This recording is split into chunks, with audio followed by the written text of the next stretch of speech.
continuing with our 4x4 series, which looks at the tarot cards in groups of four.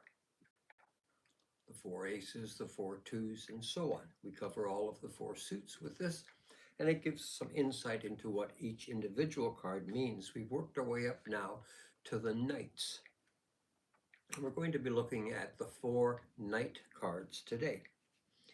The knights are interesting. They're the aspect of force and protection and defense. And in a perfect world, maybe we wouldn't need knights, but the tarot cards recognize that there are forces of creation and forces of destruction. Destruction's a lot easier than creation, so the knights are there really to protect. Today we are going to look at the four tarot cards called the Knights: the Knight of Cups, the Knight of Staffs, the Knight of Coins, and the Knight of Swords. In order to understand the role of the Knights, I would like to pose a question. Which is more powerful, the ability to create or the ability to destroy? We can look at this question, of course, in different ways. We know that the ability to create takes inspiration, stable conditions, and time. The act of creation can diversify and improve our condition.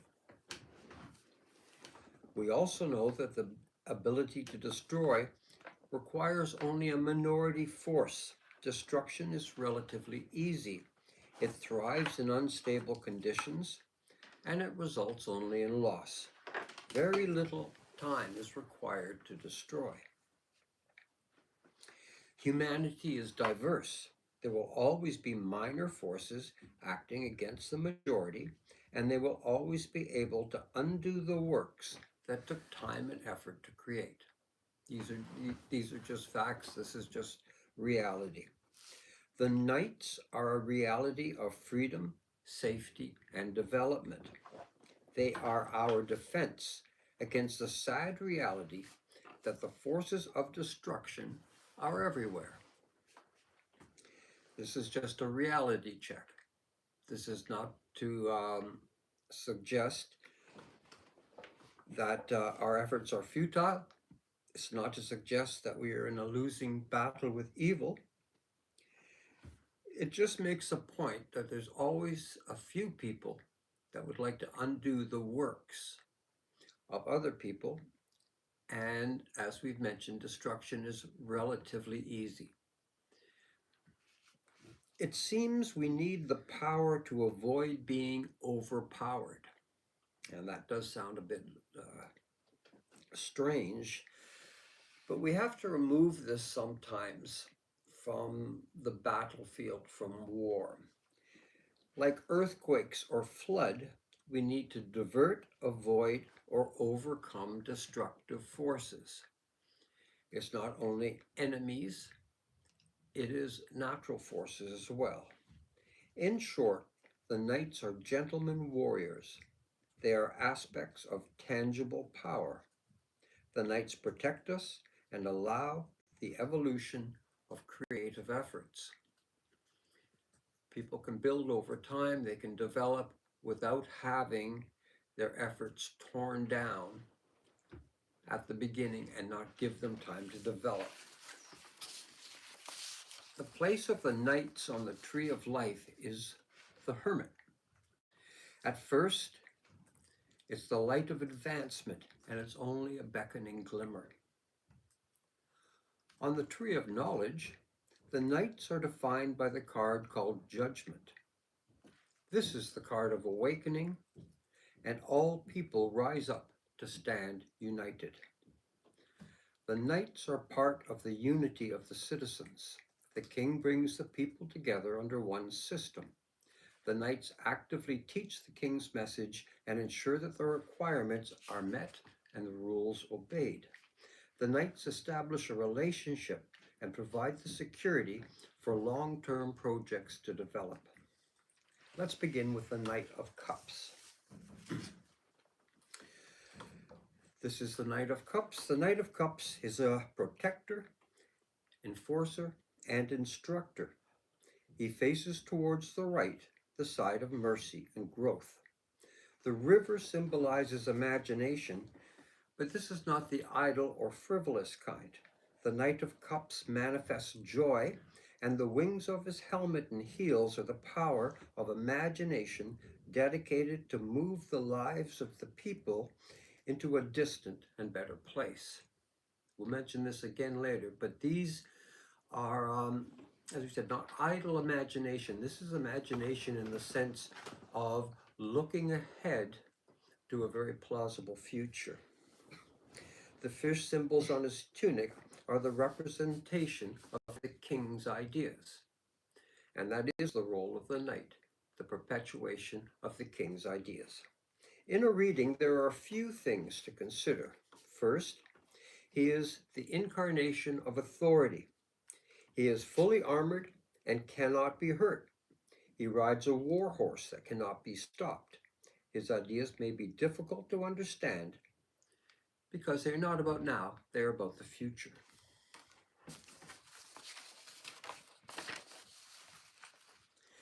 But we have to remember that this knight also brings joy. It is his nature. He welcomes all, radiates happiness, and, in general, dissuades anyone of evil intent. We'll move now to the Knight of Staffs. The Knight of Staffs rides on a rampant charger. He holds the staff of plans and ideas. That's the nature of his suit. He wears full armor and cannot be hurt. His golden tunic is decorated with salamanders, the sign of fire. The plumage on his helmet also resembles flames. Both the knight and his director, the King of Staffs, and we'll see him there,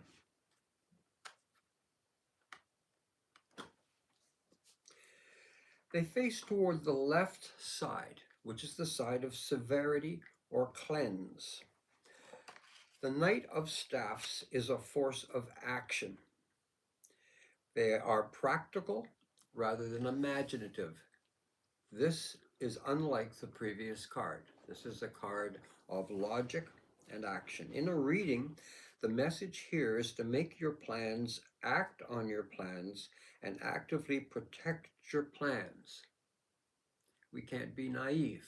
If we are building something, we must protect it from wind, flood, and other disasters. This knight is not kind nor inclusive. He is on the side of severity and cleanse. The Knight of Wands is a force of change and new ideas. He is also a force of preserving existing ideas. There are times that he does not persuade, he insists. He follows a preset plan, and he will eliminate adversaries if necessary. Excuse me. We'll move now to the Knight of Coins. This is the Knight of Coins. The Knight of Coins symbolizes the suit of money or wealth. In tarot, wealth is not seen as greed, display, or indulgence. Relative wealth means having enough money to take care of yourself. It means you are not a burden, and it means you will not be controlled by others. Both the knight and the king face towards the right. Although the king just glances in that direction, the king is more balanced. The knight is more forceful.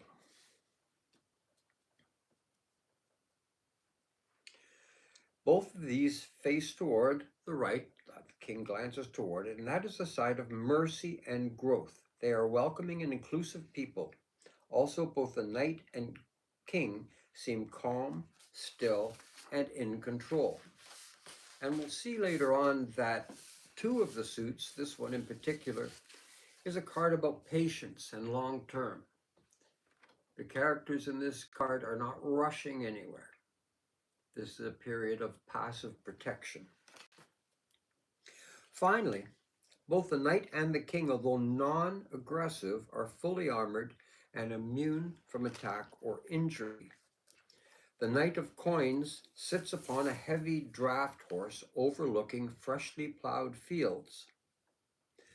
While the king glances towards mercy, the knight gazes intently to the right. He holds his coin like a crystal ball and looks through it towards a merciful future.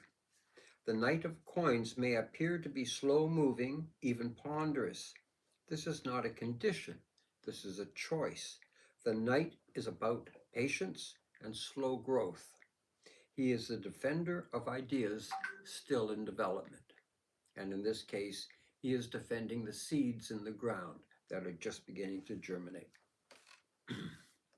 We move now to the Knight of Swords. I call this Power Unleashed.